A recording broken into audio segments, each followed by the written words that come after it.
আমার ধারণা থেকে আমি বলি, বাংলাদেশ শিক্ষা ব্যবস্থা যদি শিক্ষা মন্ত্রণালয় মিনিমাম যদি ২টা পদক্ষেপ নেয়, সেটা হলো যদি আপনি সামাজিক অবক্ষয় সামাজিকভাবে একটা প্রজন্মকে ডেভেলপ করতে চান, সর্বপ্রথম আপনাকে মিডিয়া জগৎ সোশ্যাল মিডিয়া থেকে এদেরকে একটা নীতি নির্ধারণী পর্যায়ে নিয়ে আসতে হবে। একটা লোক একটা মানুষ 18 বছর বয়স হওয়ার পরে সে সোশ্যাল মিডিয়া ব্যবহার করতে পারবে, যেমন ইউটিউব, ফেসবুক, টিকটক, যত সোশ্যাল মিডিয়া আছে, এই জিনিসটা সে ব্যবহার করতে হলে তাকে ভেরিফাই করতে হবে তার বয়স, এবং সম্পূর্ণভাবে নিষিদ্ধ করতে হবে যে 18 বছরের আগে কোনো সোশ্যাল মিডিয়া কোনো মানুষ ব্যবহার করলে তার একটা দণ্ড বা একটা সাজা থাকতে হবে। আরেকটা হলো ইসলাম বা ধর্ম, বা যেই ধর্ম বলতে তো সব ধর্ম, কার কোন ধর্ম সেটা অন্য, বিভিন্ন নামে বিভিন্ন ধর্ম। যেহেতু বাংলাদেশের বেশিরভাগ মানুষ মুসলিম, এটা বাংলাদেশ শিক্ষা মন্ত্রণালয় ডিসিশন নিতে হবে। বাংলাদেশের এরকমও গ্রাম আছে, এমনও গ্রাম আছে যেখানে কোনো হিন্দু নাই বা বৌদ্ধ নাই, খ্রিস্টান নাই, সেখানে ওইসব ধর্মের কোনো শিক্ষক স্কুলে নিয়োগ দেওয়ার প্রয়োজন নাই।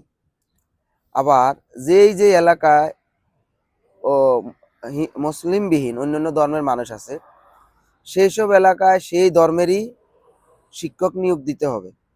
পাশাপাশি আমাদের দেশের যেহেতু 90% মানুষ মুসলিম, তা বাংলাদেশের প্রত্যেকটা স্কুলে এবং প্রত্যেকটা বিশ্ববিদ্যালয়ে বাধ্যতামূলক কোরআন এবং হাদিস শিক্ষাটা বাধ্যতামূলক করতে হবে।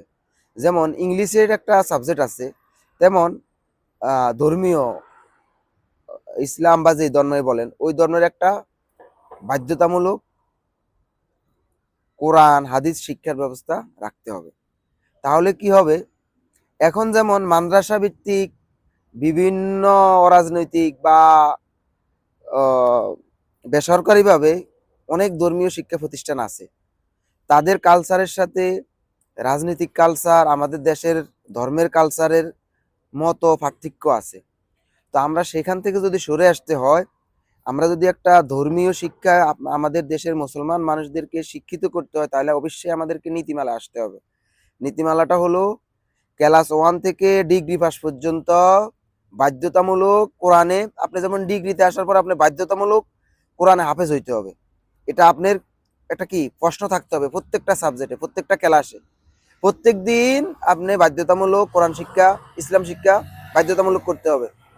তাহলে আমাদের ধর্মীয় শিক্ষাটাও আমরা পাইলাম, আর সামাজিক শিক্ষাটা যদি আমরা সোশ্যাল মিডিয়া থেকে সমাজকে দূরে রাখতে পারি, নতুন সমাজকে নতুন প্রজন্মকে, তাহলে আমরা দেশের একটা আগামী 10 বছর পরে আমরা একটা ভালো সমাজ ব্যবস্থা পাবো, একটা রাষ্ট্র ব্যবস্থা পাবো। যদি আমার কথা আপনারা একমত হন, তাহলে আমার এই ভিডিও দেখে যারা আমার কথা একমত হয়েছেন, আমার এই ভিডিওটা শেয়ার করবেন এবং আমার এই চ্যানেলটা সাবস্ক্রাইব করে দিবেন। তাহলে আপনারা হয়তো আমার কথা ভালো লাগলে আরও এরকম আমার কথা শুনতে পারবেন। সবাই ভালো থাকবেন। আসসালামু আলাইকুম।